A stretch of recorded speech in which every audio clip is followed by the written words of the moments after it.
Hello అందరికి. And మీరు ఎప్పుడైనా బీట్రూట్ దోశ ట్రై చేశారా? చేయకపోతే పక్కా ఒకసారి ట్రై చేయండి, బికాస్ చాలా బాగుంది అండ్ మంచి హెల్దీ కూడా.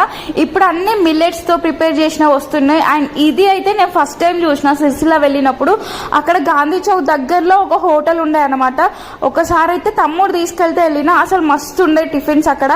అయితే అవన్నీ మిల్లెట్స్ అనమాట. పోనీ ఒకసారి మన ఇంట్లో ట్రై చేద్దామని చెప్పేసి ట్రై చేసిన. అక్కడికి వెళ్ళేంత వరకు మిల్లెట్స్ తో ఇట్లా చేస్తారని కూడా తెలియదు నాకు. బీట్రూట్ తో చేస్తారని అస్సలే తెలియదు. అప్పుడు ఒకసారి తిని నేను ఇంట్లోకి వచ్చి ట్రై చేసిన, మస్తు ఉండే. నార్మల్ దోశ బ్యాటరీ అది, కాకపోతే దాంట్లో ఒక బీట్రూట్ ని మిక్సీ పట్టి ఆ పేస్ట్ దీనిలో యాడ్ చేస్తే అంతే.